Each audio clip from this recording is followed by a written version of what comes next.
What's good, everybody? It's your boy Chris, aka SSJ Blackrod, here with another episode of Should I Play That? Your gaming podcast about damn it.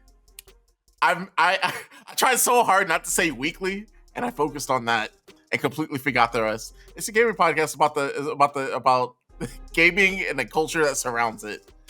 I completely butchered that. So I was the whole time I was thinking I'm going to compliment him on the smooth ass intro. Oh man! Yeah, but I guess I just internally jinxed it. You blew it. I did. Dang it! How you doing, Rod? Pretty good. I was doing great until that intro. Now I'm just all right. I'm kidding. No, I'm kidding. I'm pretty good, man. Here, fresh off of our Game of the Year episode, which is awesome. And you've been doing a lot of great work on that. Shout out to you, by the way. Thank you. This is like a passion project. Is something that I feel like is a hobby that just. I always feel like I'm in a good place once I get in like a routine and I get a system going. And then like now, remember how I said that, we're going to be on YouTube, we're going to make TikToks, and like I never really did it. Now I'm actually doing it. So shout out to all the new listeners, all the everyone that's been, all the great feedback we've been getting from the videos that we've been putting out. And shout out to the people that have actually sat through the Game of the Year episode, like part 1 and part 2. Yeah. I think it was close to like 5 hours, right? 4? Yeah, cumulatively. Yeah, I think it's like 4-ish, maybe closer to 5. Yeah. That's like 2 Marvel movies. Yeah, I guess it is. now at which point, like now I'm thinking like people are starting to hate Marvel movies. If they can sit through my thing and like all the way through, that's crazy. That's great. Are they starting to hate them? Ant-Man still made $100 million like opening weekend. Are they hating them? They might be exhausted of how many there are. Because I think past like Endgame, the part 2 one of it, everyone was like, all right, we're done. We're like, we got through all of them. I do feel that. I do feel like there's a general like fatigue since that film came out in 2019, yes. Right? Yeah, all of it was pre-COVID. And it came out, and for some people it was like, this is where I jump off the Marvel train. That was me. Yeah, I think it was all the TV shows. Yeah, that did not help. There was a lot of them, and they were of varying qualities. I was saying, I heard Loki was pretty good. I like Loki. That was one I liked, yes. The Moon Knight was okay. But I feel like this is sort of like how you sort of look at comics now. Like I don't expect most people to read every single comic to come out. So it's okay to sort of skip some of the, shows that like you just don't care about. Yeah, and I think that's what they're finding probably, or starting to discover, is that like it's becoming unwieldy to expect people. Like my parents are never going to they might watch like a Black Panther, or they might watch like the Iron Man movie or something, but like they're not gonna watch like Ant-Man. They're not gonna watch like any of the Disney Plus shows, really. Like that's just not what they're gonna do. And that's the general audience is not going to keep up with 8 TV shows and 3 or 4 movies a year. Like that's just that. It seems a lot to ask for. So I think, but at that point, Marvel they have a formula, and if you're consuming every bit that they drop, of course everything's going to feel samey. Like, but at the same time, I feel like they could also shake things up. They could change the formula, so that's also not an excuse at the same time. Right.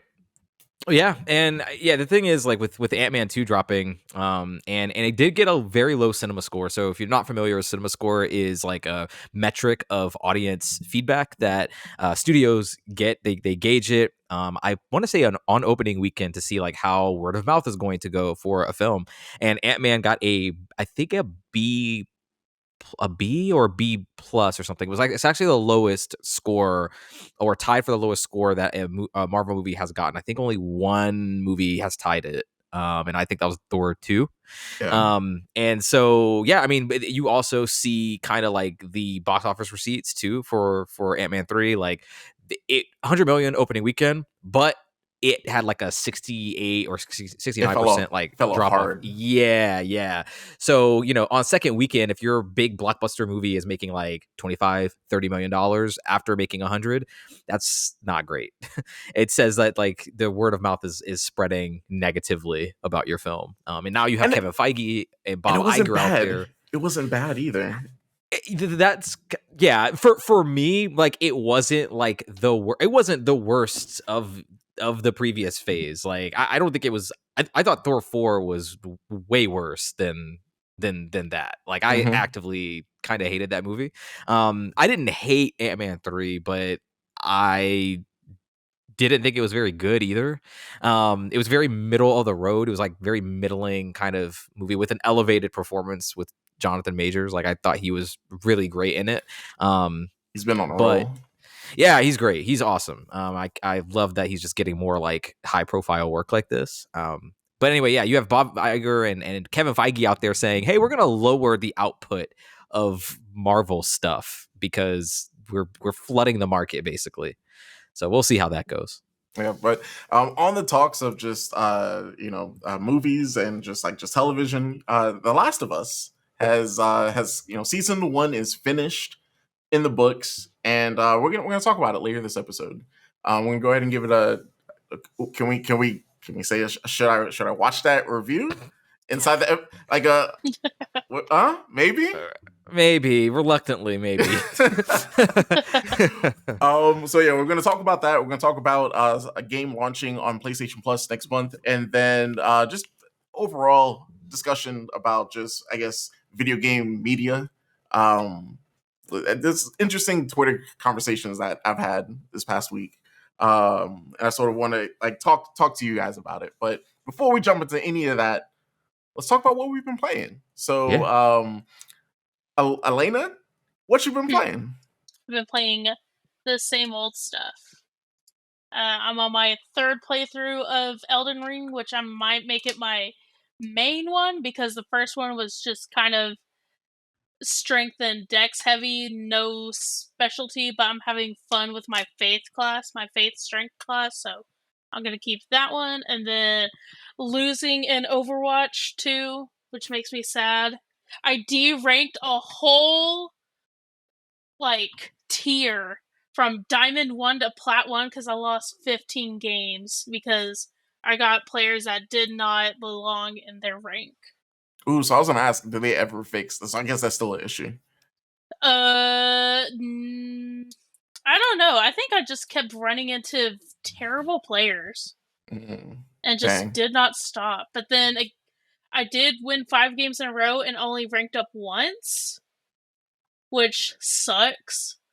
But so my problem, last night, I dove in heavy to Overwatch 2, was that I feel like I have decent game sense, and I just kept matching up with people who were either new to the game or just didn't care. They're just sort of just messing around.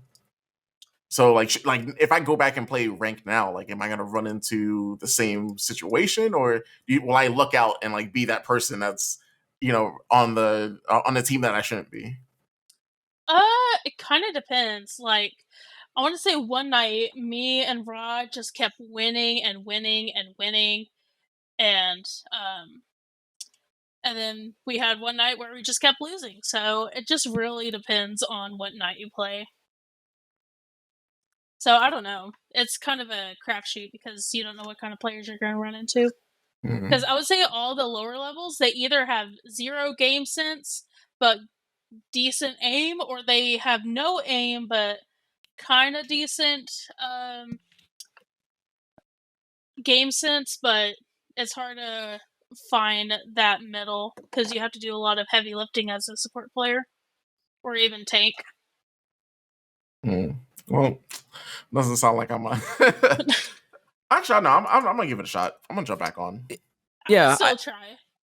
I think it's worth a shot. I mean, I feel like we've talked this game to death, but like I think it's worth noting that like the game itself, like if you do get into like a decently skilled game, and granted, I do think that this season, like wait, are we in season? We're in season 3 right now, right? Yes. I think so. Season 4 is gonna be the big new update. Yeah, so season 4 is when things are going to hopefully, fingers crossed, actually change. I will say I don't feel like it's as bad as it was in season 2. I think season 2 was to me the low point of the matchmaking, where it felt like I just straight up stopped playing much of that comp season because it was so bad. Like Alana was saying, it is more. It's kind of still a crapshoot in this one. It kind of either direction. You're either winning a lot or you're losing a lot. It doesn't really seem to be a lot of 50-50 this season, but I do feel like the games are slightly closer, at least when I'm mostly solo queuing. Like they're slightly closer than they were in season 2, and the meta itself is just like really good. Most of the heroes feel relatively viable with only a couple exceptions, and that's really nice. That actually hasn't been a thing in Overwatch in ages. Like I can't even remember the last time that was a thing. But the game just feels really, really nice, and I like a lot of the new additions, like the new maps and everything that they've been putting forward. So definitely hop in, man. And the next season, in less than 30 days now, we're gonna get a new character. So get excited for that. Oh wait, this season ends in 30 days? A little less than that. God damn it! I bought the season pass and like never played afterwards. Okay. Oh my god! I'm gonna have to grind out the season pass. Okay, that's that's my goal. If from now until the end of the season, if you do the weeklies, you'll be okay. Okay. Yeah, and make sure you do your dailies for maybe like 2 weeks straight, and then you'll probably be fine. All right. Anything else, Elena, besides Overwatch? Just playing a little bit of Pokemon, trying to get some shinies. But that's about it. I've thought about picking that back up, but like I don't want to jump back into that rabbit hole. I would. They just announced 2 DLCs that are coming out this year, so because it's obvious in the it's obvious in the map that there is a dotted off section for DLC, and they announced that it's coming out in, I want to say, fall and something else. Fall of this year, and the second one is coming out whenever. Are they still doing those Suicune and whatchamacallit raids? Is that still a thing? No, those are time stuff. They do repeat if you did miss them. I think there's the raids that you probably missed were 2 new they were legendary Paradox raids. Mm-hmm. Yeah. And those will come back in April.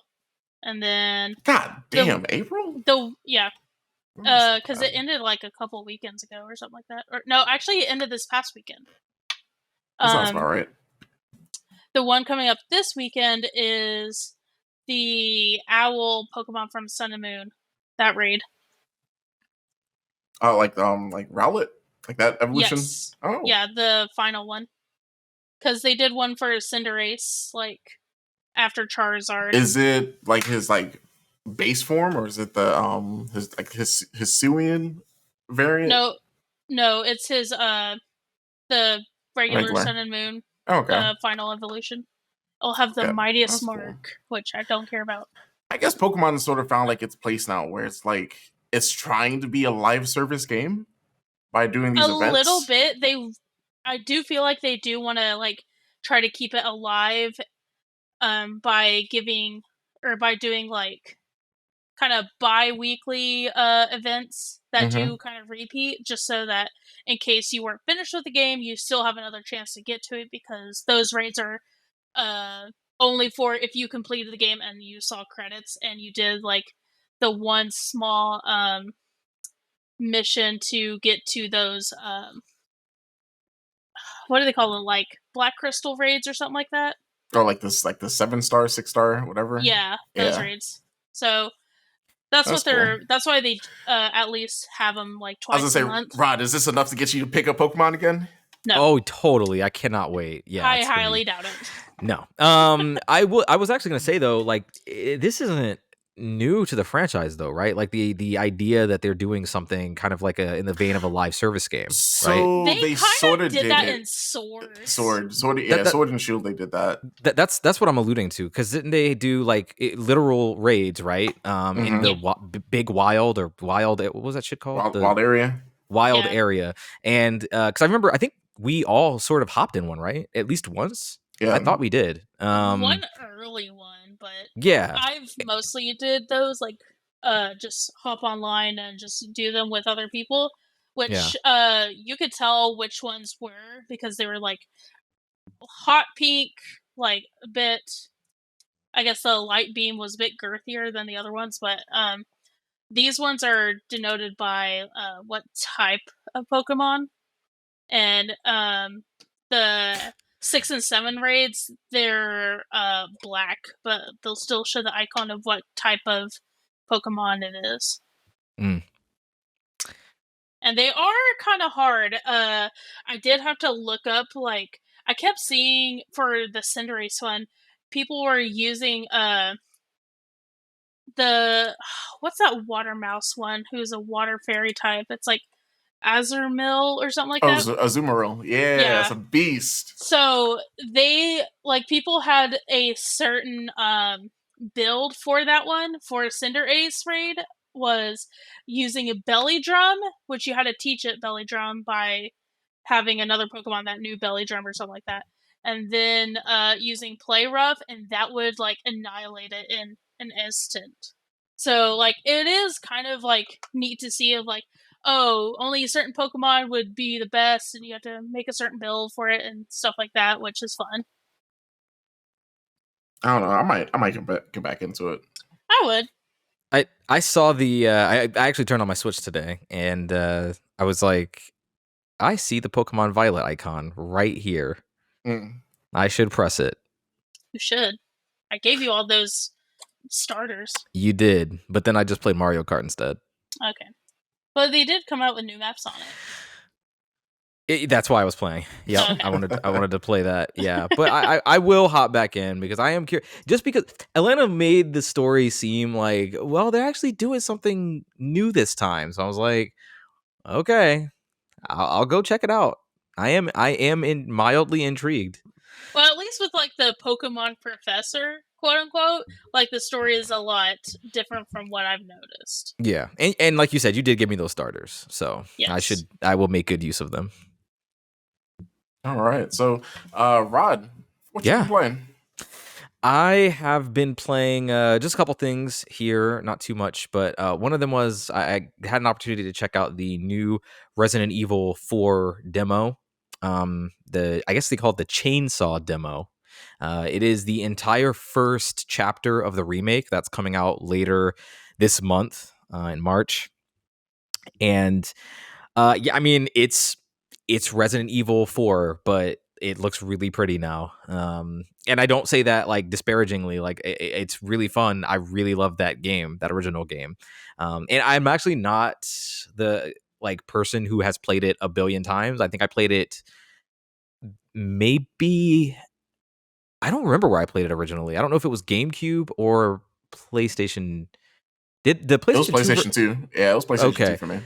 Okay, I might have seen. I never owned. I didn't own a GameCube. I never owned a GameCube actually. But I feel like I played through it somewhere. Maybe it was PlayStation. But anyway, I played it through on one of the original versions of that game. And I've never actually replayed it. But I had a really great time, and actually, it stuck with me all these years later. At least like a bunch of parts, but my memory is just hazy enough to where the remake is going to be really cool.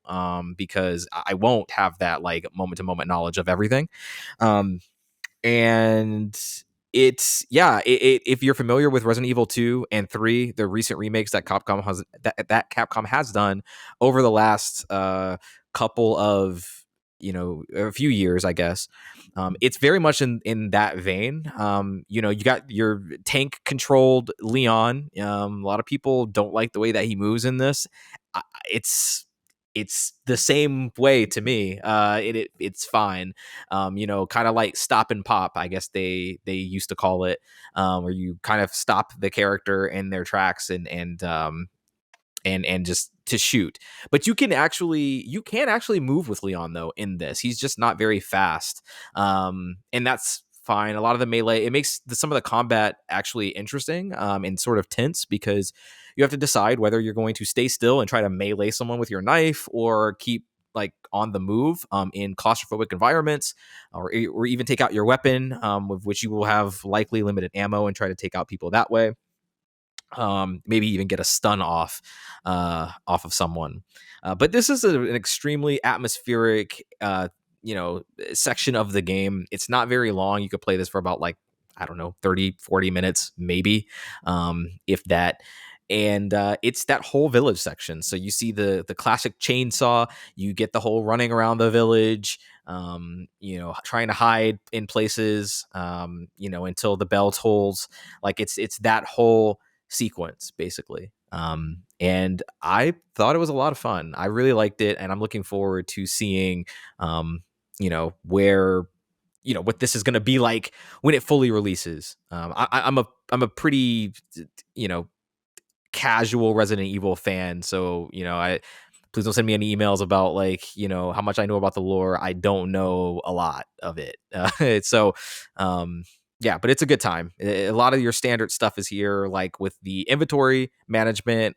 You can slot different items in your suitcase and make space for it. There's a quick select as well. I think they did make some quality of life changes that have come with the remakes like that, that weren't in that original game. But yeah, it's good stuff. I really liked it.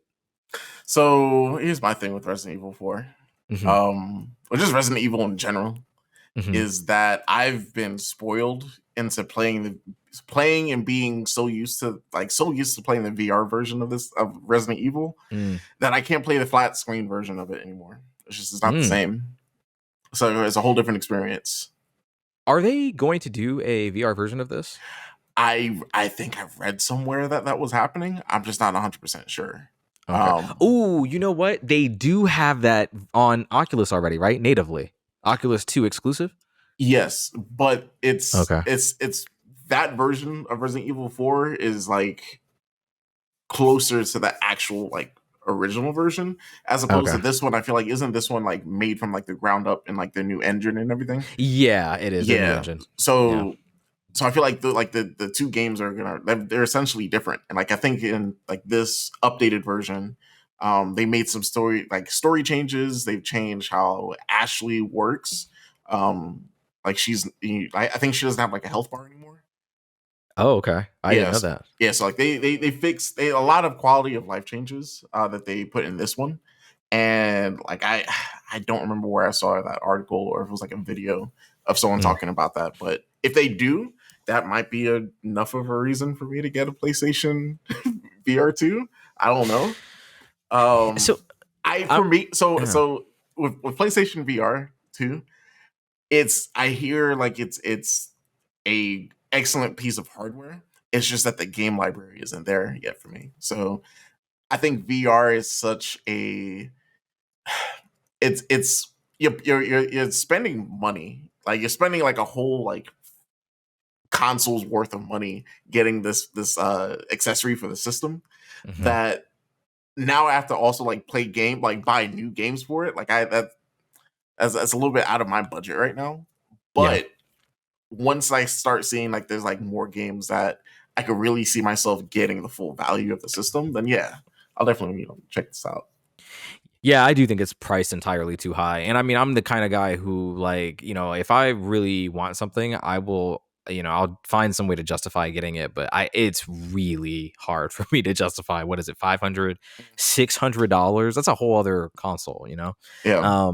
So anyway, I do have a question actually about the VR and Resident Evil for you, is that I wonder if a version of this new one will come out with VR, because with Resident Evil 7 and 8, those were inherently first person experiences even without the VR, right? And with 4, that's such a specific experience. Like if you just look at the locomotion of the main character of Leon, right? Like I don't know if VR if that could properly be translated to VR.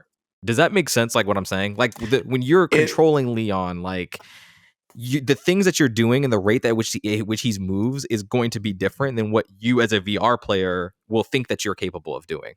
Yeah. I mean, they sort of did that with the Oculus version. With the Oculus one? Really? Yeah. Okay, so they didn't change any of that. Okay. Yeah, so like the Oculus version of Resident Evil 4, like it to me it sort of feels like it legit feels like you're in like that game world. So yeah. When it comes down to like how like you're moving around, like there are some options to sort of like replicate that like tank feeling, but like like for me, I have my VR legs, so why would I do that?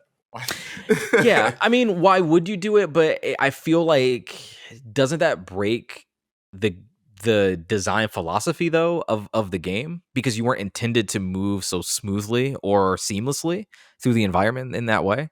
Doesn't that cut down on like the difficulty of the encounters? And not necessarily, because like it's also like you're also putting yourself in the perspective of the player. Like you are the player at that point. Mm-hmm. So like now you have these zombies surrounding you.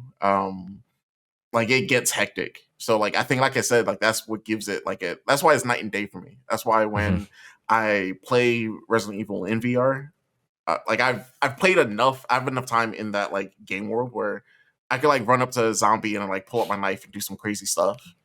As opposed to like when I first started playing the game, of course, like I'm like, peeking around corners and like taking my time. So I don't know, like I feel like that experience now is different for me. Okay, fair enough. Yeah, that I am actually really curious to try that now that we're talking about it, because I would love to see how they worked around it. And you say it doesn't break the immersion or the experience at all. So yeah, that's fascinating. Okay. Yeah. So besides Resident Evil, yeah. What you got? I have also been playing Yakuza Ishin, or I guess Like a Dragon. I have to get used to that. That's the new American name. It's always been Like a Dragon in Japan, but we have just recently translated it properly here. But yeah, Like a Dragon Ishin, which is a part of the Yakuza series of video games. And I mean that in every sense possible. Like it is very much one of those games. The exception is that, or the difference is that this one takes place in the 1800s, mid 1800s Japan. So you're not dealing with modern or present day Japan anymore, or Tokyo as we know it currently. And they have taken all of the voice actors and all of the actual character models from the Yakuza series and placed them inside of this game. So basically, Ryoma, the main character of this game, looks like Kiryu from the main games and sounds like him. It is the same voice actor. Majima is technically in this game, but it's not Majima. It's another character, but it's got his voice actor and his model. I would think of it like a play. Like just pretend that the characters of Yakuza are putting on a play for the players. It's like the best way I can think to describe it to someone. And it's just really fun to see some of the characters that you may be familiar with already kind of taking on these different roles in this different time period. The game starts very much like these games do. Someone dies, someone is killed, someone close to the main character. There's some sort of conspiracy going on, and you have to figure out, unravel that whole thing and figure out what's going on. So far, it seems pretty boilerplate like Yakuza stuff. But boilerplate Yakuza is still better than a lot of other stuff out there, so I'm not exactly complaining. Wait, random question. Yes. So, like, when you say like they're using like the character models of like are these like spanning from like the whole Yakuza like series where they're like they're pulling? Oh, okay. So yeah. So in my head, when you said it that way, it's sort of like in Family Guy when they do like the Star Wars episodes, right? It's pretty much exactly like that. All right. I don't think I've ever seen those, but I think I know what you're talking about. I've seen like some screenshots, like what Stewie's like Darth Vader or something, right? Yeah. Yep. It's literally that. That's all they're doing. So it's really cool. I mean, and if you're a Yakuza fan already, then great. You get to see some of your favorite characters kind of come back, whether they've been killed in the Reign series or not. And that's really cool. And if you have no idea what the hell Yakuza even is, then it still works for you anyway, because you don't know what anyone else is, and it doesn't matter because it doesn't connect to any of the other games at all. So like this isn't some prequel. It's not like Kiryu's great grandfather or something. It's literally just another story, just based on true events, I believe, or inspired by true events that actually happened in Japan. I don't know how accurate it is exactly, but I know that they use real historical figures to like actually like tell the story. So that's actually pretty cool. So you get to have a little history of Japan in there. So but yeah, it's really cool. You have your kind of semi-open world. You get into street fights. There's a couple, just really two things I wanted to highlight just here that I thought are just really cool. One of which is the fighting styles that you get. So you get 4 different ones in this game. You get a brawler style, which is your standard, like Yakuza, beat the shit out of people with your fist. You get a gun, which is not necessarily a first for Yakuza, but they're very rare. Guns in Yakuza are extremely rare. You don't pick them up or see them that often, but they are there. But here you just straight up get one from the outset. And then there's a third style where you have a sword. And that's a lot of fun. And then the fourth style is a combination where you wield the sword and the gun at the same time. It's called Wild Dancer, and it looks really sick once you start getting some more, like you unlock more abilities in your tree and are able to execute some really cool moves. And it looks really neat. So I'm really liking the combat system so far in this. I don't play these games like for the combat or anything, but this one is really fun. It's got a lot of the Yakuza charm that you expect in the sub stories. So like I've diverted from the main path. I usually when I play these games, I do the main story for the first like 2 or 3 chapters, and then I just like fuck off and go do like other stuff and everything outside of that. And that's basically what I've been doing. And I ran into some woman who she has a problem in the town with talking all the time, like a lot. Like people just like start falling asleep or like just wanting to get away from her because she tells incessant stories incessantly. And there's a really fun sub story where she kind of challenges you on the things that she's been saying for like 3 minutes straight. It's just really dumb stuff like that. This game is like full of it. Just again, like any Yakuza game, some of the mini games they've got here are chicken races. You can bet on chickens. They've got your fishing. You could do karaoke. Except in the mid 1500 or in the mid 1800s, it looks a lot different. And that's kind of charming as well. You see a lot of the familiar things that you would expect to see in modern day Tokyo, but kind of just reimagined for an older time period, and that's just a lot of fun. One of the things that I've been kind of enveloped in is called Another Life, and this is I've been kind of sucked into this because it's a great way to get a lot of money. But long story short, you basically come upon a property, a piece of land, and you're helping a young girl like cultivate her land that her parents have left her, and by like helping her raise like vegetables and chickens, and you can have dogs and cats there, and like they can fetch items for you, and you can learn to cook, and you can run orders for other businesses, like and it's really cool because like meters start filling up, and that's always oddly satisfying, and it's a great way to earn a lot of money. And all the or a lot of the different activities on the house have like mini games that you can play. So for example, like with cooking, or I'm sorry, cooking, with vegetable planting or harvesting, you can harvest like carrots and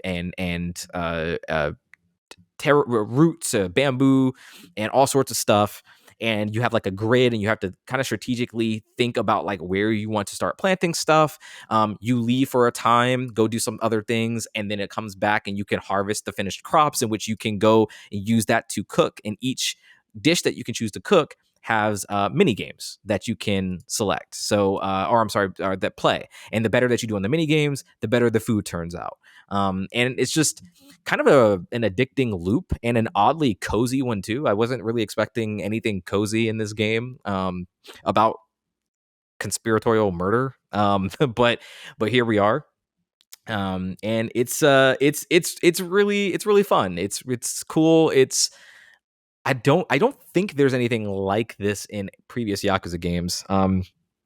So yeah, so far I'm having a lot of fun with this. I am only in like chapter 5. I don't know how many there are. There's usually like 12 between 12 to 15 chapters in these games. So I'm probably not even at the halfway point yet. But I have probably like 15 to 20 hours deep already, just like doing just random shit. So it's a lot of fun. It's cool to see that this game came out at all, because this game has technically been out for 8 years, maybe 8 or 9 years. This is actually a remaster. I don't think it's a remake. I think it's a remaster of this game that was never it was never going to come out on American shores. It came out around the same time as Yakuza 5, and I don't know if anyone here like knows, but like the Yakuza series was pretty much dead in the water from like the third game onward until Yakuza 0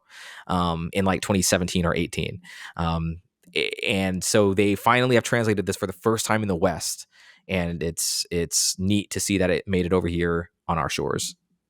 No, that's cool. Like I love this franchise. Like I wish I had like the commitment that you do to power through these games, because these games are huge. They are easily like 90 hours, right? If you do everything, you can see like, I would say 50 to 60 hours. And I mean, the sub stories, if you just power through the main stories, you can get through them, I would say 15 to 20 hours, but that's like just the main story. And I don't really recommend people do that, because so much of what makes these games special is like everything on the outskirts. So like I recommend people at least do a few. I'm not going to say, hey, play 8 games worth of franchise on, and then do all the sub stories within them. I did that, but I'm a crazy person. So like, I wouldn't recommend other people do that. I'd say pick like a couple and do that with, maybe. And if you're still interested, then go through. And I knew of the franchise, but didn't really play it until 0. Demos of like, I think I played a demo of like 5, and I was like, yo, this game is cool. And like at this point, they could do that. I know they did 0. They remade 1, and right? Yeah. Yep, they did that with 2. Are they planning on doing that with the? That's the one that feels the most archaic. I mean, it's remastered, so it runs at like a buttery smooth like 60 frames per second. It's almost instantaneous loading, but there's a lot of like, it looks, I don't want to say blocky, but like you could tell like it's a PS3 game. Even the way that Kiryu sort of moves, it's very much of that era. And I say if you can get through that, then you can get through any of the other ones. I think by the time you get to, I would even say 4. I think 4 looks pretty good, and 5 looks great. Like they all 3 of those games got remasters, so they all run spectacular. 3 is the only one I think that looks kind of rough nowadays, like by today's standards. All of the rest of them look good. I'd say, and I was gonna say, and you know where you can find all those games, right? Where can you find them, Chris? Find them all on Game Pass. Are they still on there? I thought they actually took them out recently. Oh wait, really? I thought they might have. I should double check that, but they might. I don't know if all of them are there anymore. I'll have to double check. Oh yikes! My bad, y'all. But I would say if anyone is interested in this series, I mean, I would say check out 0.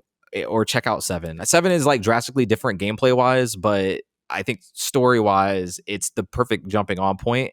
And I would say 0, 6, and 7 are really great to start with. Nah, they're still here. Oh, okay. Okay, awesome. Yeah, check them out on Game Pass. Yep, and Like a Dragon's on there too. Yeah, damn. I need 8 so bad. I'm so mad that's gonna be a 2024 game. I need that like yesterday. But yeah, I'm having a good time with it. I'll maybe mention it, assuming I'm still playing it a lot. Coming up in the next couple weeks here, I'll talk about it more. But yeah, I'm having a good time with it. It's good fun. There is a demo of this game too, if you're interested. It's a combat demo. I don't even think it's like something that's legit in the game. So if anything I mentioned about that seems interesting, check it out. Nice. And that's all for me. What about you, Chris? What you been playing, man? Oh man, so I've been dabbling with a couple of games, but the only game I really want to highlight this week is, shout out to Altspace, rest in peace. They finally shut down the servers, and if you don't know, AltspaceVR is it's like one of the like first games I jumped onto when I purchased my Quest, right when the pandemic was happening. And it's like it's like one of those like social VR apps. So like sort of like VR chat, Rec Room, Horizon, or Facebook Horizon.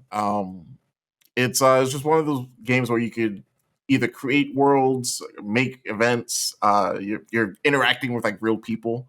But it's so weird because it's sort of like behind like these avatars. So like for some people, it's like I think Rod, I got you to download it, and you're like, yo, this sort of felt like a fever dream because of like how like all the avatars and everything looked. But I don't know, it's sort of interesting getting on like those final days. Sort of like just catching up with people who I haven't like spoken to in a while. Because like I said, like you're interacting with all these people and like these avatars, but like they're all like real people. A lot of us like follow each other on social media, so like sort of seeing like people's like day to day is also pretty cool too. Um, but yeah, like it's sad to see it go. They were purchased by Microsoft back in 2017, and Microsoft decided to, I think a lot of tech companies right now are downsizing and like firing a bunch of people. So they shut down this studio to sort of move some of its assets to their like the AR stuff. So like the HoloLens things. But yeah, I went to like there was like a server shutdown party where like people were like logged in as they're like shutting down the servers. Me and some friends like went to like this temple world. It was pretty cool. Like we sort of sat around like this giant like bonfire and was like talking about how we all met and like sort of like I don't know, sort of gave like final goodbyes and gave like speeches and stuff. So it was touching. Server shutdowns are always interesting because like it almost always goes exactly like what you said, no matter what the game is. Like people will be very passionate about like giving speeches like in Altspace sounds silly, but like people make real human connections on here, and like that's kind of cool. There's like something beautiful about that. And I'm glad that you talked about it because that's something I wanted to ask you. Is like, how was your overall experience? Like, was the sentiment sad? Was it like happy? It sounds like it was generally pretty happy and positive. Yeah, I mean, it was happy and positive for me because I sort of got busy with like real life. So like for me, the experience was I would every now and then see things on like social media, like them doing like events, birthday parties, whatever they were like I got to know some really like interesting people that were able to come together and like produce like these like pretty wild events and wild parties, like virtual parties. Like as crazy as it sounds, when you experience it and like build like a bond with people, like it's one of those things. Like it's hard to describe until like you actually like do it, I guess. Like you sort of have to like go through that experience with people. But I guess it's also like as gamers, we sort of do that with like people that we play. Like you guys, I think have like a bond with Overwatch. I know Rod, you said you have some guys that you play Call of Duty a lot. We all have like a core group of people that, you know, we have like these experiences with. So yeah, and it's like really different too, because I mean, just in those examples that you mentioned, like my Call of Duty friend group is like a group of real life friends that I know and I have, but I don't get to see like in person all the time. So that's like a form of our bonding, and or how I get to see them is they really like Call of Duty. Okay, how can I bond with them? I'll play Call of Duty with them. Overwatch, I mean, we wouldn't be here with Alana right now if I hadn't met her like just randomly playing Overwatch one night, you know, and grouping up. You know, and that sort of thing really kind of encapsulates community in a game, like what that looks like really well to me. And those are two very distinct examples too. So yeah, when I think of Altspace, I think of that sort of thing, you know, genuine human connection. And I'm curious if you know if there is anything that plans on taking like the place of Altspace going forward. A lot of people, there are other social apps that you could use on the Quest or just in VR in general. So VR chat is very popular.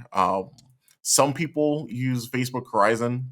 There's really like a divide of like, I don't know, Facebook, they throw a lot of money in people's face saying, hey, like develop and do all this stuff on the platform, and like, I don't know, like it's like a you know, they have like those creator funds.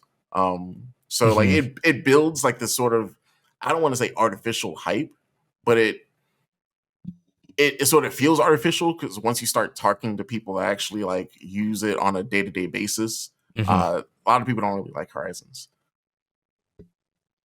But it's weird because like the other day J Balvin had like a VR concert, and I was like, oh, my Quest's right here. Let me check this out, and legit loads you in like this. Sort of feels like a like if you go into, you know, like a music venue and you're on like the balcony and you sort of see like the performer performing like out in the arena. So VR is interesting. VR is like it's a interesting thing that like I hope becomes like it, like we always say that we hope it becomes more accessible, and I feel like it does. It gets to a point where it becomes more accessible, but we're at that weird point now where I feel like graphically we need better hardware, and with that, you know, better hardware, like there's an increased cost. So I don't know if it's going to be Apple to figure out like a way to, Apple's not going to make the stuff cheap. They'll figure out a way to get more people to sort of like buy into it. But I don't know. We need more powerful headsets so that people can really like, I guess, sign on to it. Because like I said before, like showing people stuff, like showing people like videos of Altspace, like it's sort of hard to sell it to people because of how goofy it looks. But once you really try out the game and try and like actually speak to people and everything, like it's cool. Yeah, so that's AltspaceVR. And I'm just gonna, I guess, move on to VR chat. But the thing is with VR chat is that it's so unhinged. Okay, I heard that you can also play without a VR set, so that's why it's incredibly popular. Yep. So it's more accessible to those that can afford a VR headset. Yeah, I'll only really jump onto that like if it's like a private world or something like that. I'm not gonna just jump into like a public world and I might do that, just nah. It's almost as bad as like chat roulette? Have y'all ever, you know what that is? Is that where like you're in a room and you could choose like to go to the next room or the next person? Yeah. Right? And it's like you're not meant to be in there forever, right? Like it's like a video chat, and like you could choose to like move on to the next person. Like Omegle. Yeah, there we go. Okay. Yeah. Okay. Yeah, that's VR chat to me right now. Weird. Yeah, VR chat seems cursed. I don't like know a lot about it, but every time I hear about it or I like watch clips or something on YouTube, it looks like an abomination. I want to say the first meme that came out of VR chat was So Ugandan Knuckles. Yeah, Ugandan Knuckles. I think that was the first time I was introduced to VR chat. Another one that was actually kind of funny was someone's character was a gun, and they programmed the barrel of the gun to move to the like the mouth movement, so it was really hysterical. But it is like some goofy ass shit. You're always gonna like it's gonna be 90% anime characters and like 10% other stuff. If we all know what the other stuff is. Like it could range from being a gun to a skeleton to whatever. That's your imagination. Whatever your imagination is thinking, that's exactly what people are. That's in what's VR chat. there. Yep. But it's 90% anime characters. That tracks. But yeah, that's all I've been playing. We have a couple of news stories, but then actually just one news story this week. It's been pretty light. Meet Your Maker is launching on PlayStation Plus next month, and what is Meet Your Maker like? What is he talking about? Why is he like making a big deal about this? Yeah, like I love when we get PlayStation Plus games that are like new. So there's like, I don't know, like for me, there's like this period of like jumping onto a game and like everyone is brand new at it. And sort of seeing like where the community develops at that point, I sort of like seeing that play out over time. So Meet Your Maker is essentially a game where you can either be like a character going through I guess the best way to describe this is like what's the Mario game, Mario Maker. This is essentially Mario Maker, but you're creating like these like towers and I guess just trying to complete like levels and stuff like that. Yeah. Okay, I didn't catch. Okay, that makes sense. I didn't catch the Mario Maker at first. I actually was like, it looks like a tower defense game. Yeah, I mean, yeah, that too. But it's essentially either making like these levels or like you're playing through the levels as like a raider. Got you. Yeah. It looks cool. Like it looks like a neat idea. Yeah. So, have you seen like the trailer? Like, what are you thinking? Like, what are your first thoughts? Sort of like looking at the game. Well, like I said, I think it looked immediately like a tower defense game, which I'm hit or miss on those. Like sometimes when they hit hard. But I'm not always in the mood for it. So, but I think the aesthetic is cool. And the idea that you can like make entire levels and have people run through, or presumably people run through them. It's like a first person game, right? Or that's what it looked like in the trailer. It looked neat. I think it's even cooler that it's coming out on like as a part of the PlayStation Monthly and not like the Essential and all that other shit that they are doing. I think it's neat that just if you're subbed, just period, you'll have access to it. I think that's a great idea. I don't know why they have not done that more. With Microsoft with Game Pass, like, you get that all the time.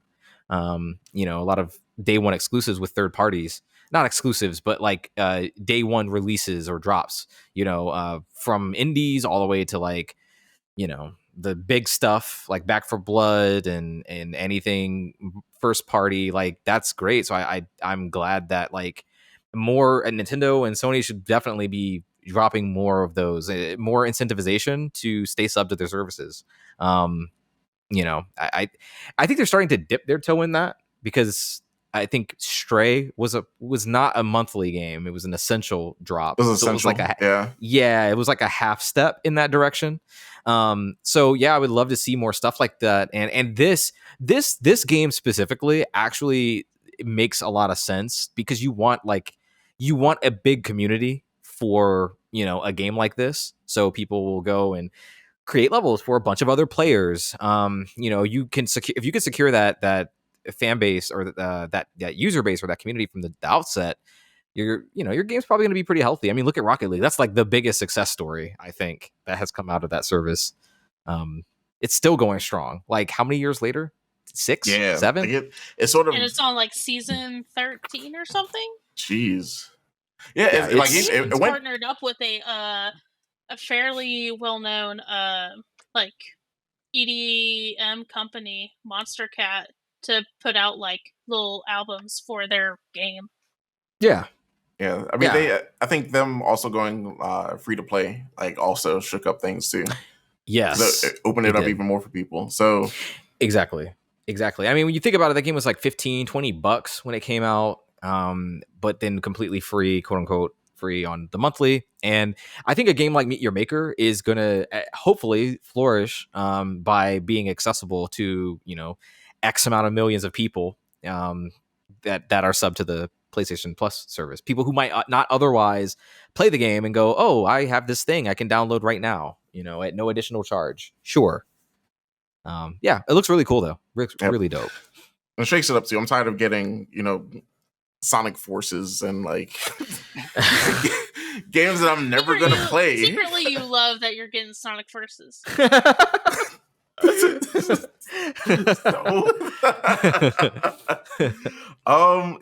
Yeah. I mean, but like, I honestly, I think the last, did I redeem last month's? I don't. Yeah, like sometimes like I'll forget, like almost forget to like redeem the game.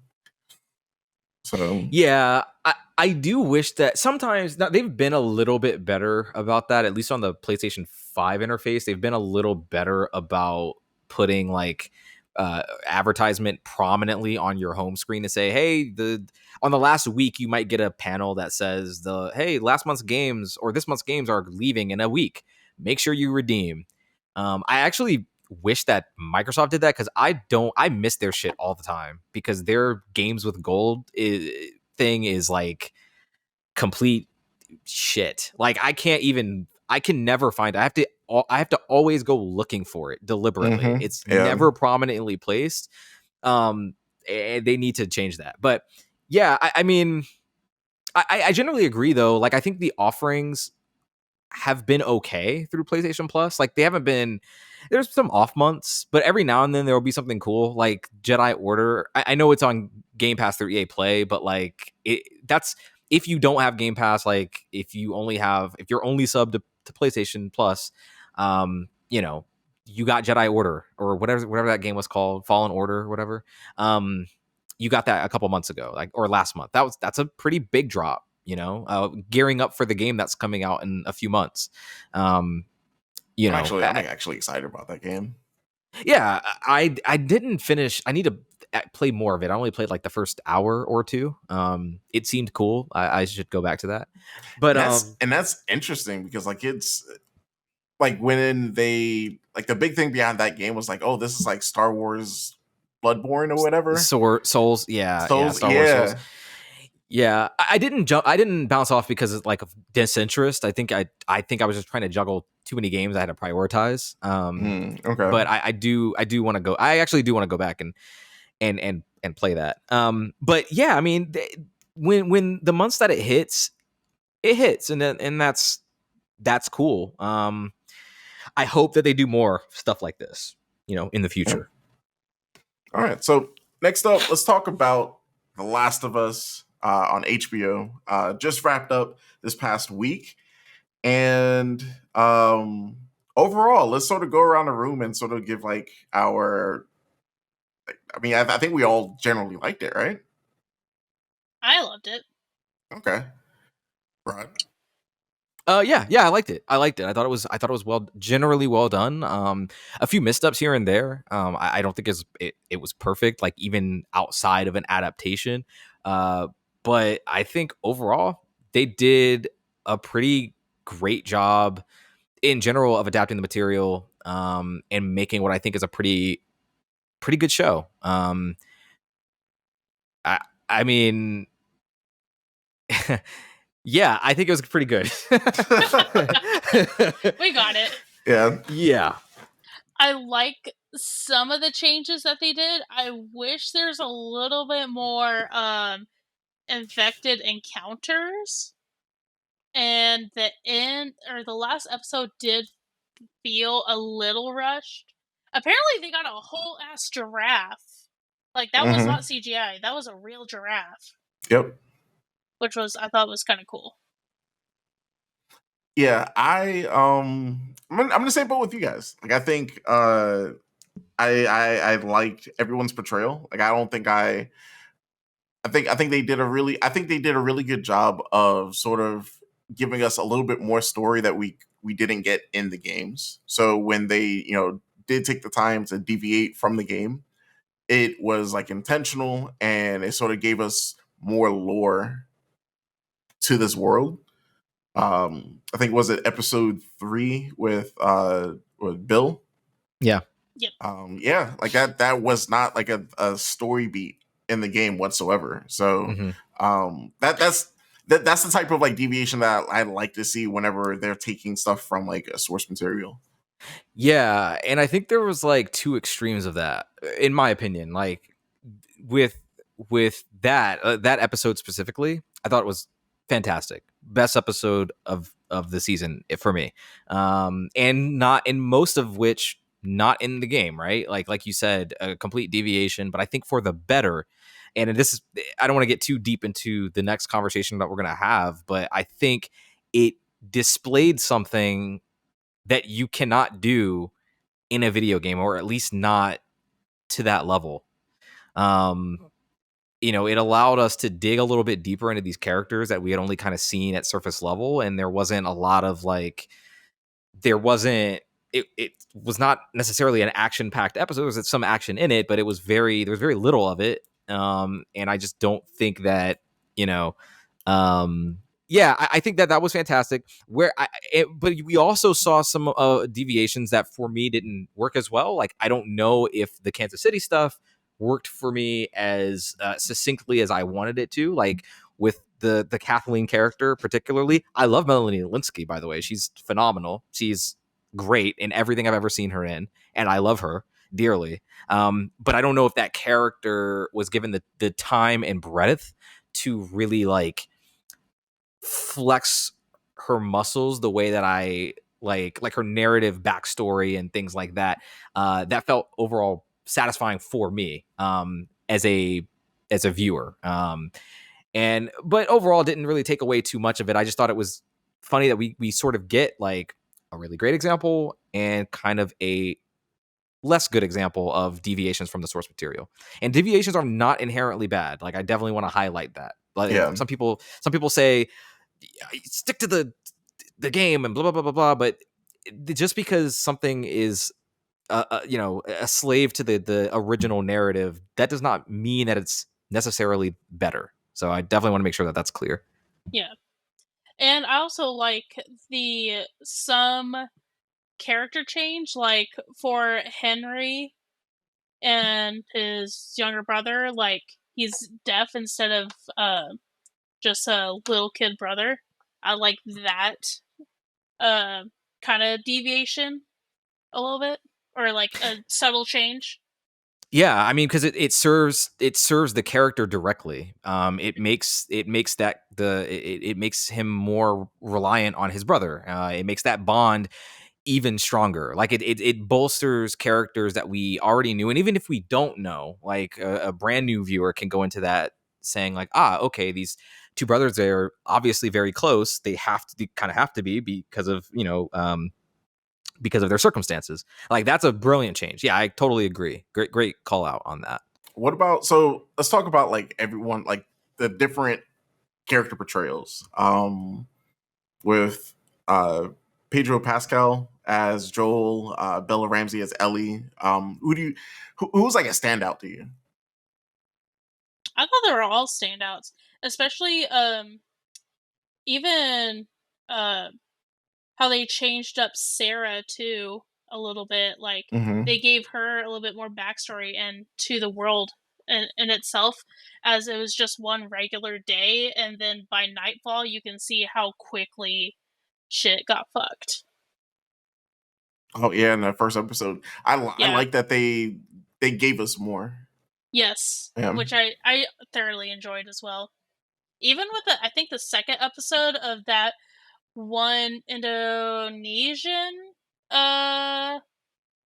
microbiologist lady, I think, describing like how the virus can spread or something like that, or what they should do or something like that, of like how dire it is. But I just wish we had more infected. So I know that's like I've seen that on Twitter. I've seen or just like a little bit more, just to kind of show like, oh, they're always in danger, not just from like raiders or fireflies like that, but you still need to show like the infected as well. I think they gave, at least for me, I feel like we got, you know, we seen like the different variations of infected. So I'm glad that we saw that. I'm glad that we saw like the hordes a couple times. But like I think like in this world, I don't like, you really like, yeah, there's a zombie threat, but I really feel like the real threat is like, you know, other people. True. And I think like just the zombies themselves, like they're like a plot piece, like a plot point to it. Like I don't know, like I'd rather us get like these personal stories. So like when it comes to like what are they gonna do for season 2, season 3, I want to see more like story pieces of like the people. Oh yeah, that one's gonna be very much heavy on the Firefly and Raiders and things like that.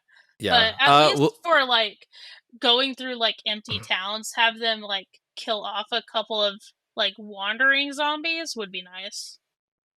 Just like, kind of like sneaking around, like, oh, they see a group, let's head this way or whatever. Mm-hmm. Just like like small things like that. Like they're still there. They don't have to like engage with them, but they can still like avoid it. Yep. But in terms of like acting, I thought Pedro Pascal. Yeah, I thought he did a really good job. He really did sell it, and I don't know why people are hating on Bella Ramsey. I thought she did an amazing job. People are hating on Bella Ramsey. Yes. Like even after watching the show? It may have lessened, but I know at the beginning people did not like it.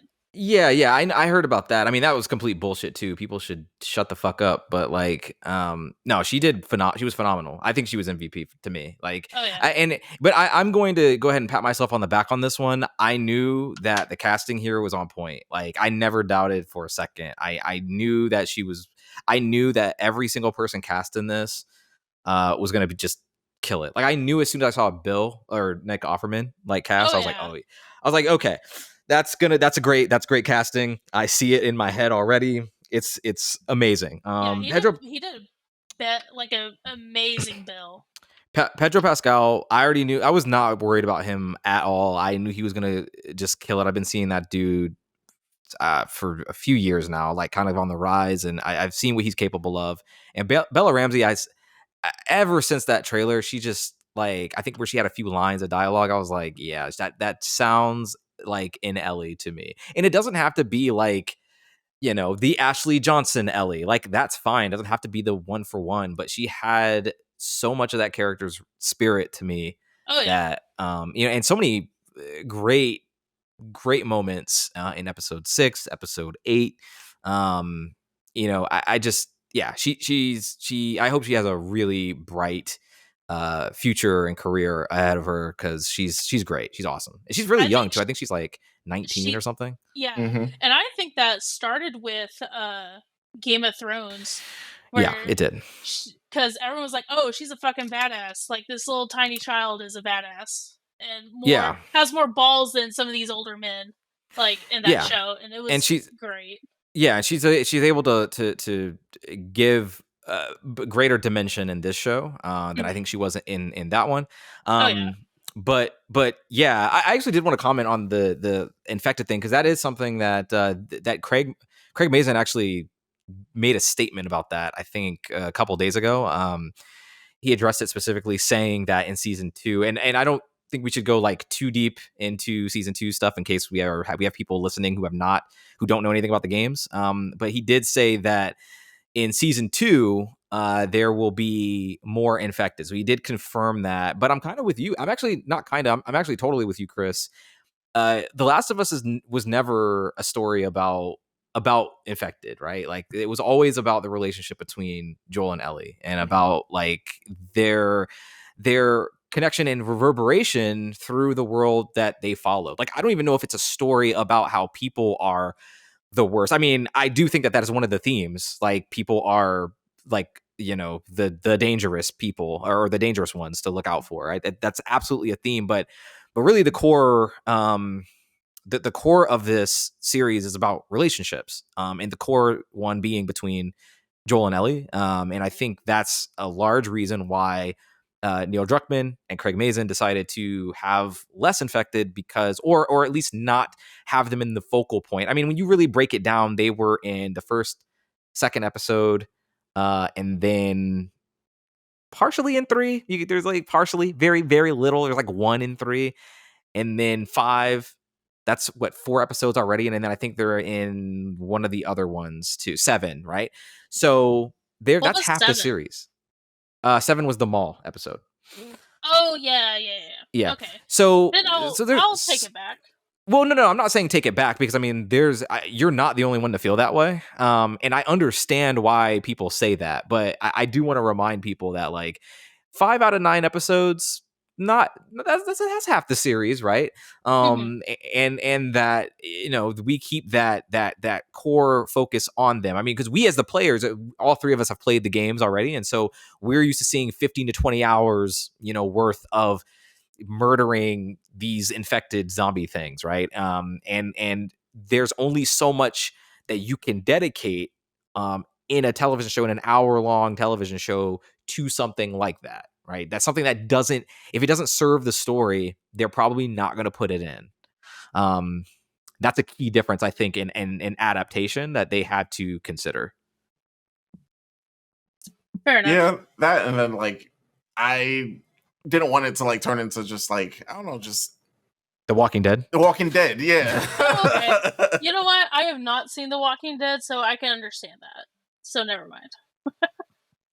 No, it's fine. No, I'm glad that you brought that up. Like, I'm glad that you had that opinion and brought it up, because I think it's worth talking about. Like, I definitely don't feel bad about that at all. Like, stand your ground. Because I feel like just adding like a couple of like wandering zombies for them to like avoid will kind of help spring to the world, oh, there's truly nothing besides like the overgrown buildings and things like that. Just adds more to like, danger can happen at any moment, so it's best to like pick your battles or something like that type of thing. Yeah. So yeah, that's just my thing. But I'm sure other fair. people are like, no, I want zombies in every episode. Yeah. Which I'm sure it took like at least 20 hours of makeup to do. Yeah. How'd you guys feel about the change of not having the spores? Oh, it's not fine. Having the what? Like the spores, like needing masks, the gas masks. Oh. I really didn't think about it past the first episode. Yeah. Like, yeah. It was just really weird whenever in that one scene with whenever she blew up the building. Oh, I forgot her name. Tess. Yeah. Mm-hmm. I thought that was like a really weird scene. Like, she's basically making out with a zombie. But oh yeah, with like the tendrils. Ugh. Yeah, that one was weird. I was like, I don't like this. I kind of miss the spores now, but yeah, that was just my opinion. Yeah, sorry, we're a little late saying this, but yeah, we're probably gonna full spoil the first season of the show now. So if you have not seen, maybe skip a couple minutes, because we're probably going to talk about. No, you're fine. Because I actually do want to talk a little bit about something that happens at the end of this. So to that point, actually, about spores, the one change that I don't super love is the idea of the hive mind. Like, rather than it being like an infection that affects individual, like, you know, beings or infected, it's like it's one singular being, basically, like a literal hive mind, something that controls basically all of the other beings. I don't love hive mind stories or like just hive mind beings in general. I think that's I don't want to say Because it assumes tropey. that there's a central core. Exactly. That's where a lot of my problem comes in. So that probably bothered me a little bit more than the spores thing, but it wasn't enough to like, kill my interest or anything. I thought it was still, I got over it, but I think it was in the second episode. They talk about it, I want to say in the second episode, right? Like, because To that's establish kind of why. I feel like that was like telling the audience, like, this is why we didn't choose spores. This is why we're going with this way. Yeah, I think that's the one with the doctor as well, and that's when they confirm that it's like some sort of hive mind. So didn't love that one, but other than that, though, I think they mostly made good choices as far as like like hard left turns. So Chris, you actually brought this up a little bit. We talked about it pre-show a tiny amount, but people who, and I'm asking both of you this question too. People who have not played the games, what were people's reaction like in your life, like to the show? I don't know anyone in my personal life that have watched it, but just seeing from like Twitter, like people say that their parents like it or they love the show and things like that. Yeah. So, I feel like when I guess this game came out when like the Uncharted sort of like went through. Like I've always took Naughty Dog, and like I always knew like with a Naughty Dog game, I'm gonna enjoy the story. Like when I used to work at GameStop, the easiest way to sell a Naughty Dog game is like, hey, like this is literally like you like playing an action, like a summer action movie. Like it's essentially one of the best games like that you could put on in a room of people, and people will like be invested with what's going on the screen, because like they do a really good job of telling a story. So essentially, like just having conversations with people that never played the game is rehashing the 10-year-old back and forth of whether or not Joel did the right thing.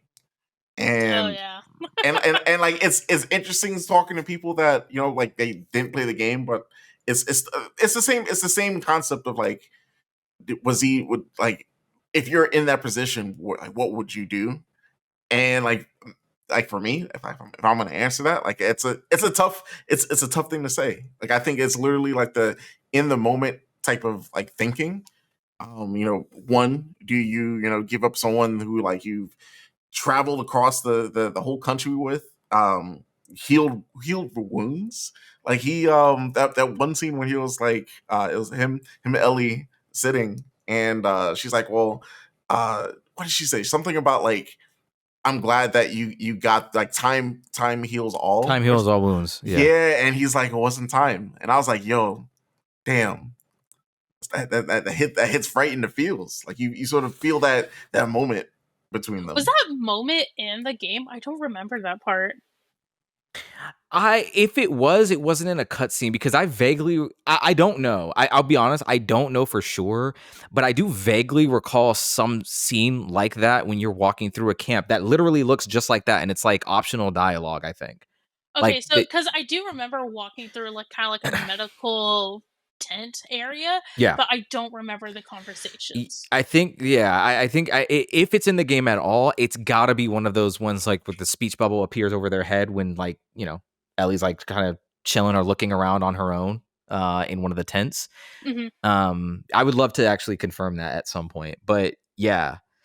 So Chris, you actually brought something up that is very interesting. So I do think it is a matter of two questions, and feel free to like either of you answer this if you want, but like it's two questions. One being, would I do the same thing? And two being, was it the right thing? I actually think the more interesting question is the second one. Was it the right thing to do? And like that's a whole like the conversation I had with someone was like whether or not Ellie really would have wanted that. And I think it's like so I know some people will say, well, it's clear that like she would have done it, but like I think as Joel has like become Ellie's like father like figure, like and you protect you're young, you protect your children, and sometimes it goes to like sometimes you have to lie to your children to protect them. You kind of just protect them without like it was a no brainer. Like, I always throughout all the shows I would always watch inside the episode, and I forget who it was. It was like Joel didn't want to lose another one again, like another daughter, or because that's the way that he treated Ellie by the end of this, and so he was like, if he had to redo that moment again, he would definitely like took out the soldier to save Sarah, so he was gonna do that again. So that was his choice, and he didn't think twice about it. So it sounds like both of you are saying that he was in the right. I'm not saying I'm not saying he was wrong. I saw one post that was like, Joel's an anti-vaxxer. Interesting. Wow. That's actually was on Twitter, which I was like, huh. In a way, a little bit, but it's normally when you're making vaccines, you don't take human lives or dig into someone's brain. But well, it was funny in that. I find your responses very interesting, honestly. I mean, I think at best, I think the most charitable reading one could give Joel's actions is more like a parent. Morally reprehensible. I mean, thinking like a parent. Okay, but see, people say that, but like that, but people say that with the connotation of it being a good thing. Like just because you think like a parent does not mean like you did a good thing. Like you can discipline your child by whipping their ass, but is that a good thing to do? Like, I don't know. I'm not saying like I don't know as in I don't actually know. The correct answer is don't hit your child. But like, but really, I mean, it's a very, there is a gray area, but I don't think it is a good thing, and I don't think. And this is partially why I almost wasn't sure if I wanted to engage in the discourse with this, because like the show itself presents the actions as like not a good thing. Like it's not. It's this very like it. Most of the sounds are muted. Because he was like Terminator mode. There's most of the sounds are muted. There are there's this very soft music, beautiful score in the background playing by the original composer, and it's not presented like a fuck yeah, like go Joel go, like it's very much like a wow, this guy's kind of a this guy's kind of a monster.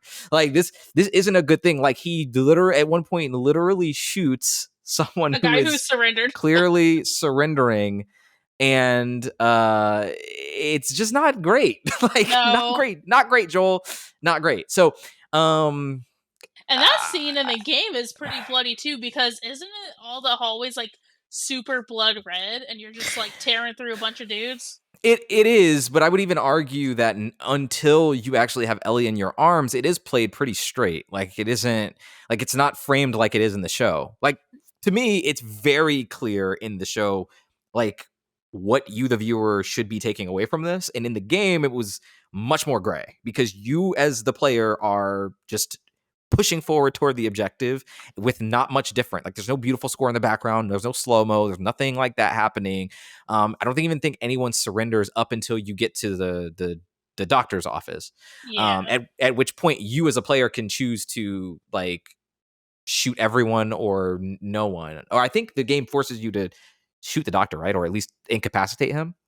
I don't remember. Yeah, but the point is that like, yeah, I do find it very interesting that some people are like, yeah, go Joel, you did great, buddy. Like that's kind of unsettling to me.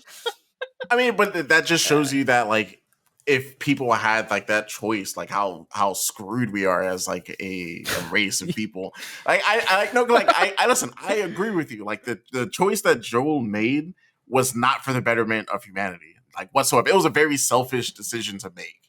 like not only selfish to him, but also selfish to Ellie. Like that, like I said, that question of if Ellie knew what was going on, would she have like gone with it? Like, would have wanted to sacrifice herself for the potential to make a vaccine or a cure?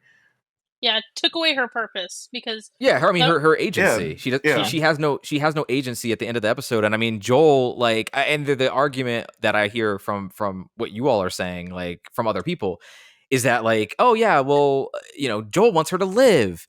I mean, yeah, Joel wants her to live for him, for his reasons. Like there are reasons why we kept comparing her to Sarah and his daughter, because and it's just like what you said, Alana. They spelled it out in the inside the episode bit where they said like, yeah, Joel can't lose anyone again. Joel made an insanely selfish decision in that moment and basically forced Ellie to live for him, not for her or herself, but for him. Hey, do you want to play? You want to play guitar, right? Yeah, that's what you want to do, right? Because I like doing it, right? Like, it's a very controlling and domineering type of relationship. And we have sympathy as a viewer for that character and for Joel because we know what he's gone through and what he's lost. But ultimately, it's a borderline disturbing act, honestly.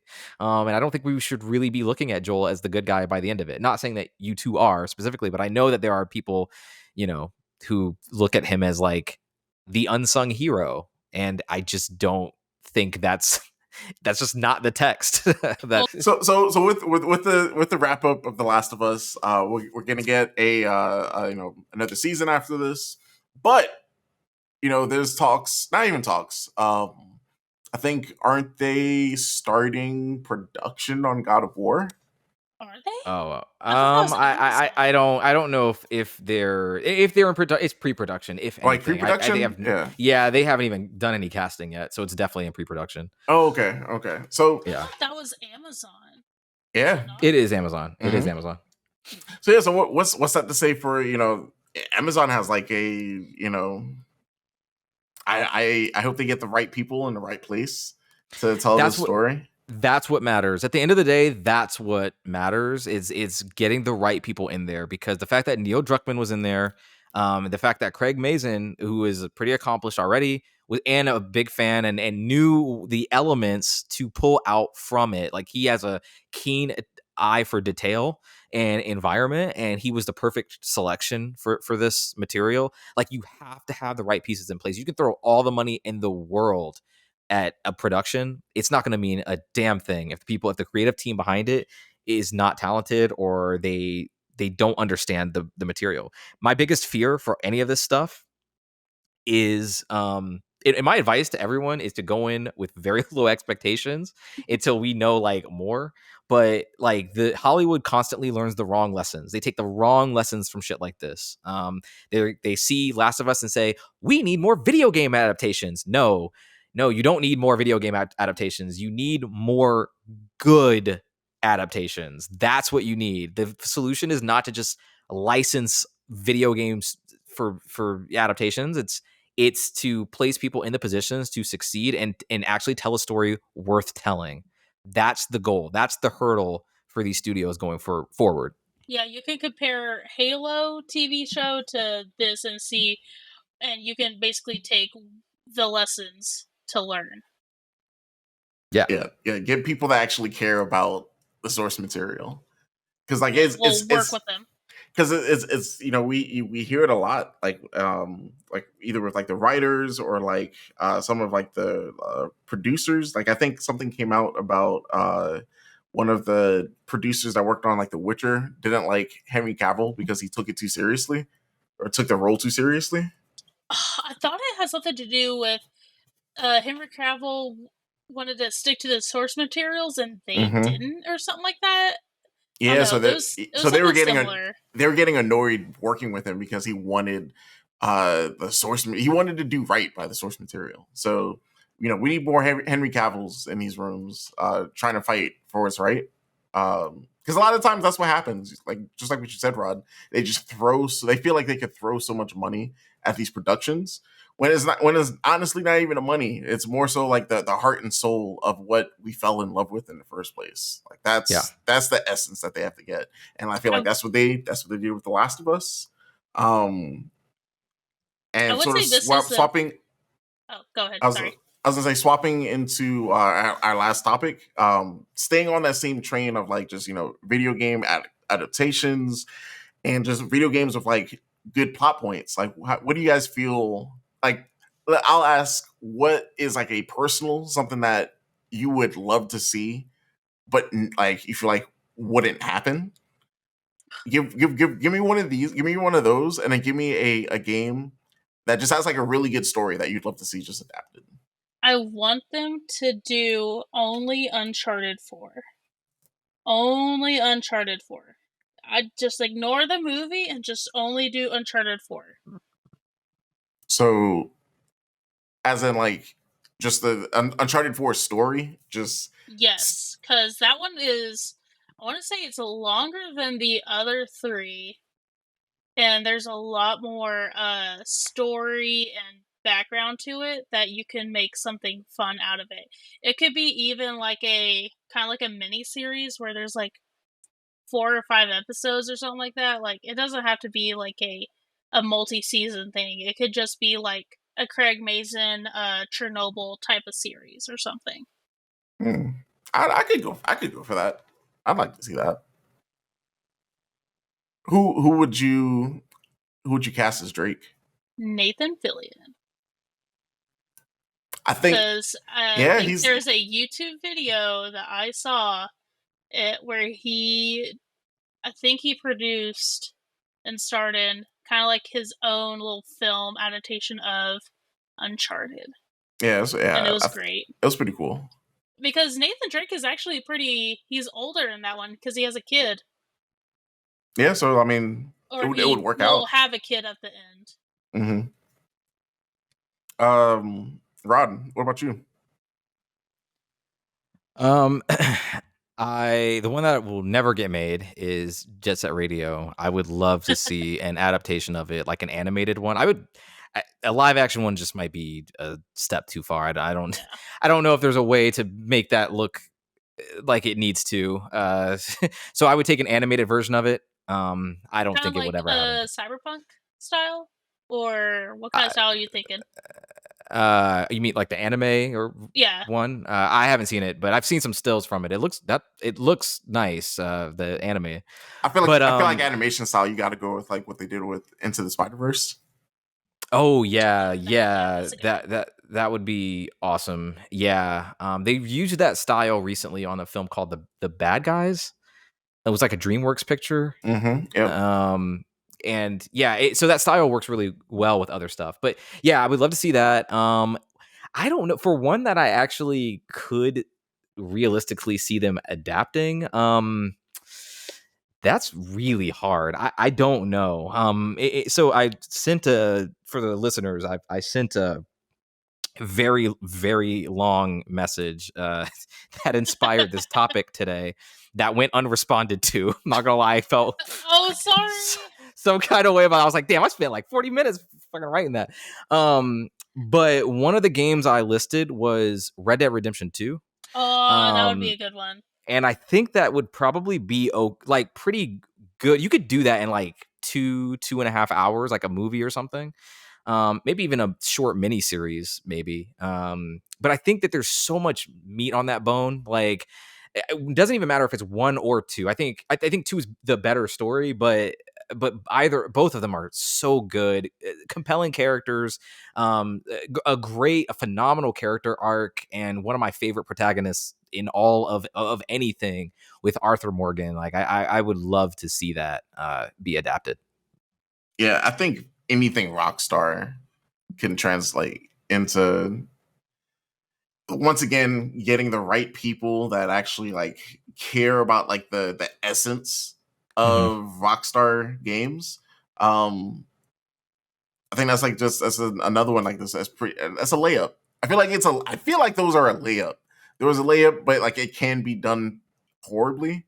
But all right, so hear me out. Here's my answer.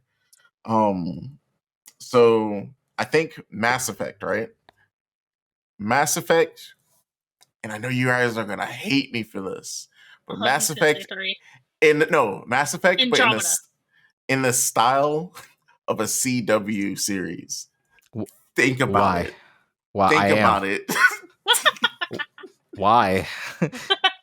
Like, what do you mean by wait? What do you mean by that? Like, what do you mean by that in the style of the CW? What, like the Arrow whatever and Supergirl? Like between that, like Riverdale. Oh, I thought you were gonna say Supernatural. And Supernatural, yeah. Are you trolling? I can't tell if you're trolling. I think he might be. Listen, that might work. Did they try that with Halo? Or what did they try to do with Halo?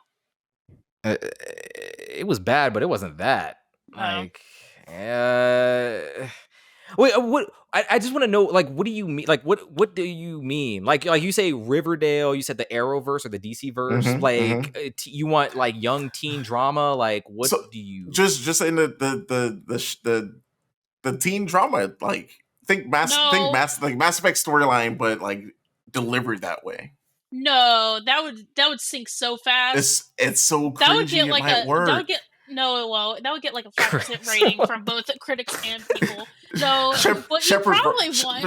But think about it. Shepard romancing with all those people, it makes sense. No, you probably want a Star Trek or a Stargate type of drama.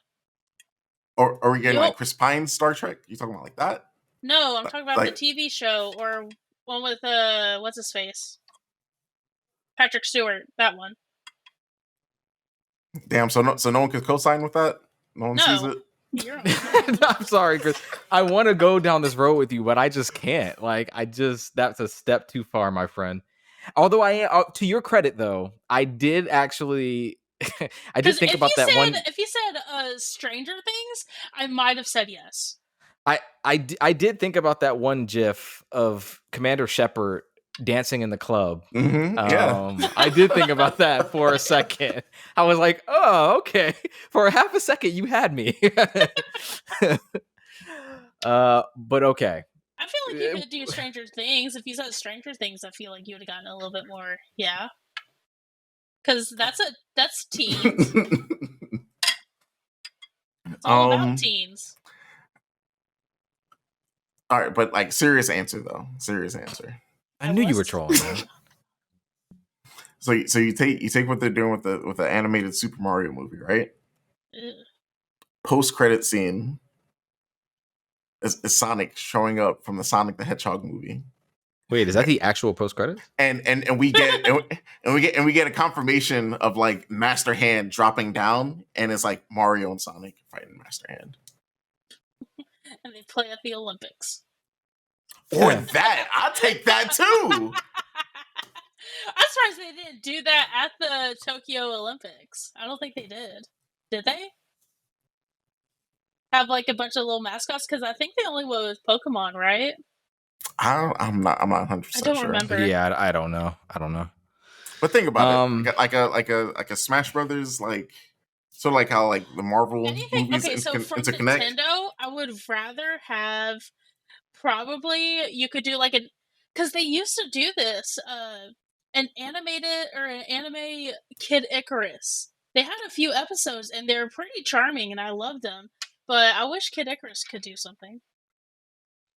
I wish Kid Icarus anything. I need to finish that. Yeah, I never. You know what? Wait, I'm gonna take a gamble, and I'm gonna say wait until this because the Mario movie is gonna come out and it's gonna do really well because it's Mario in Illumination, and when it does well, they're gonna make the second one, and at the end of that second one, maybe you get your universe teased because I believe, and I don't know if this is I'm pulling this out of my ass or not, but I believe that like the whole point of the Mario movie or the narrative idea behind it is that Mario and Luigi are not like of the Mushroom Kingdom. They're like basically in Brooklyn or some shit, like in New York. And like no, I'm dead serious. I mean, no, literally. I actually think that's actually the thing, and they get sucked into the world of the Mushroom Kingdom. So technically speaking, they could conceivably have a universe where that happens, like a Smash universe happens, or like Mario can be connected to a Link or some shit. I thought they fixed that in Super Mario Odyssey, where they're from New Donk Town or whatever it is. Oh, I mean, maybe. I'm just saying, like, from the movie itself. The movie, it might be like, I don't know. I doubt it's going to take like direct canon from the games. I'm assuming it's going to be its own sort of, timeline, as it were. Like a multiverse. Think of like a multiverse type thing. Like, so I'm imagining. Now, I'm going to be honest. I don't think that's going to happen. Like, I don't think that's going to be a thing. But if it were, though, and the first movie is wildly successful, and then you start seeing announcements of like a Donkey Kong movie, 'cause I think there's rumors that they're trying to make a Donkey Kong movie, or you get the like DK rap in it. I don't know if there's enough there for me to see a Donkey Kong movie though. As if the theme song is DK Donkey Kong, that DK rap song. I feel like they have to like reference that. Yeah. But basically the point is I think I could see it. I don't think that bet is like too far off. Mm-hmm. Would they go to Donkey Kong or would they go to Legend of Zelda? Well, I've heard rumors about the Donkey Kong, so I imagine that would be first. Oh, okay. But I don't know. Who knows right now? I think they're definitely waiting to see how that first movie does.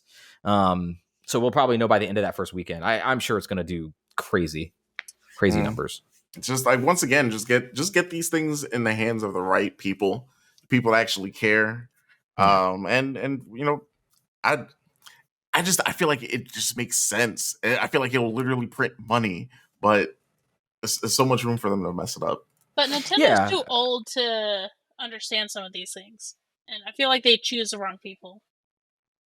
Like they chose Chris Pratt. Well, that's the thing. So they co-signed Chris Pratt. I don't think that they actually said. I don't think like Nintendo brass was like, "We want Chris Pratt." I think that was an American decision. That was an Illumination studio decision that they nudged Nintendo on 100%. They're like, "Oh, see, look, he was in Guardian of the Galaxy. He makes good movies, right?" Yes. I can almost guarantee that's what happened. You don't cast Japanese Nintendo does not cast Charlie Day. Sorry, like that doesn't happen. No. Although great casting though, or Seth Rogen, yeah. But I will say though, Charlie Day is probably my favorite casting out of everybody. That's fucking brilliant for Luigi. Isn't Keegan the Toad? Yeah. Okay. But yeah, Charlie Day is probably the best pick out of all of them. Yeah, he's so good. I think the only one that's just really out of place is the Chris Pratt pick. I feel like you could have gotten a better person, or like the original Mario. Yeah, I don't give voices. I don't love it. But I also don't hate it either. But I haven't heard enough of him. I only saw that first trailer. I haven't watched any of the other subsequent ones. So. I've heard different Marios from different languages, and they sound better. Like I think it was like the French one had a good, or the French translation had a good one, and one other one. What's crazy though? If I was Chris Pratt and I read that on Twitter, it was like, yo, instead of watching this movie in English, watch it in French. That's just someone goes out of their way to see the movie in a completely different language just so that they don't just because they just don't like Chris Pratt's rendition of Mario. Oh, now you know how English dub. Now you know how English dub actors feel when they do anime. Ooh, yeah, good point. But I don't think he cares because he already got the bag. And that's also true. That is also true. I think he's just looking for work at this point. Yeah, I'm sure he's wiping his tears with his Benjamins, literal Benjamins. All right, so let's wrap it up this week. Any closing thoughts? I apologize for spoilers. Don't worry about it. It's fine. I'm sure at this point we don't even know what you're talking about because Chris cut it out. So it's spoilers that may or may not have spoken. It's probably fine. For what game? Exactly. Really appreciate everybody listening. Definitely check us out on all of our socials: Instagram, TikTok, Twitter, YouTube. Should I Play That? If you're interested in any of our episodes, definitely look us up on Should I Play That through Apple Podcasts. We're on like Spotify, Stitcher. Yeah. There we go. SoundCloud, all that stuff. And leave us a like or a comment. Spread it around. Spread it to your friends, your family, all that stuff. If you like us, check us out. Really appreciate it. Thank you. With that, we are out for another week. Let's see if we can do another episode in a row. Let's see what happens. With that, we're out. Peace.